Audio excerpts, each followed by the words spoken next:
This is Tony Poulos reporting from CommunicAsia 2011 in Singapore.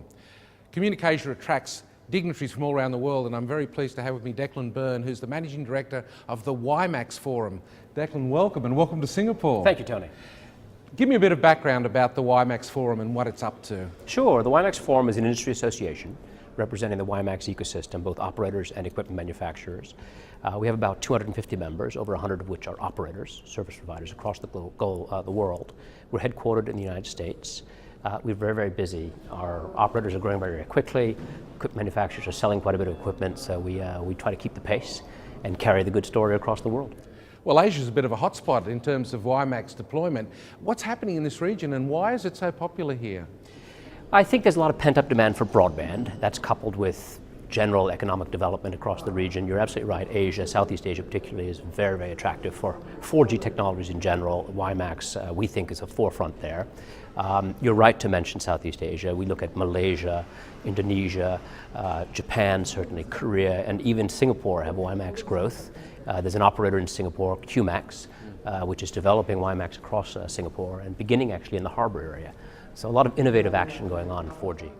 So what's the pressure of, for other 4G technologies against Wimax, things like LTE coming out? Sure. There is some pressure. We prefer to look at the glass as half full. We think Wimax and long-term evolution, LTE, will coexist. They're already coexisting. We think sophisticated telecommunication service providers like KDDI, like Korea Telecom, others, need every arrow in the quiver as far as 4G. I just read a report this morning from Cisco that they forecast that broadband requirements will increase 26 times between now and 2015.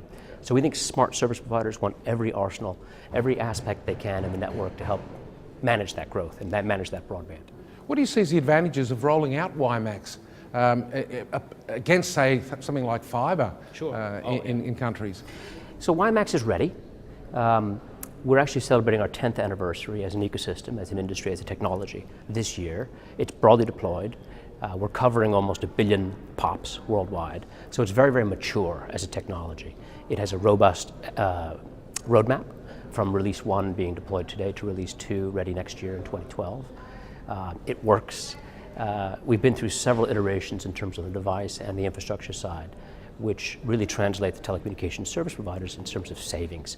A lot of integration, a lot of deployments, a very, very good, robust ecosystem, all the top manufacturers supporting it.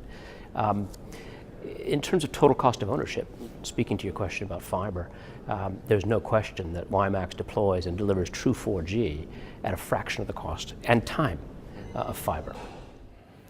What does the future hold now for Wimax? I mean, we're seeing a lot of rollouts of fibre in this part of the world as well, but you know, Wimax is still around, and what's the future holding in other markets as well?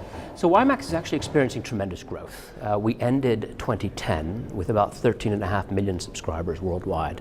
We expect to end 2011 with almost 25 million subscribers. I read a report this morning by Infinetics. They're forecasting 125 million by 2015. And that's really a testament to the maturity of the technology, the price points, and the quality of the service that the technology is delivering. There are lots of operators, not only in this region, but worldwide, in Pakistan, Bangladesh, India, the United States, using Wimax, using a cleverly delivered 4G, mobile 4G to consumers. So we're very, very excited. Apart from the traditional telecommunications service provider networks, we're also seeing very, very interesting growth in the vertical markets, the aviation community, the smart grid utility, public safety, fire, first responders across the world. So we think there's a lot of markets the technology will serve, and we're very, very busy kind of carrying that message, helping regulators understand it. They need to release spectrum. One advantage of Wimax is that it's actually rather simple technology. It's all IP. It's basically in 3 frequency bands as opposed to other technologies which might be in multiple, which really translates to cost savings for operators and efficiencies in terms of global roaming. Well, the future looks good for Wimax. Declan, very much so. Thanks so much for spending time with us today. My pleasure, Tony. Thank you.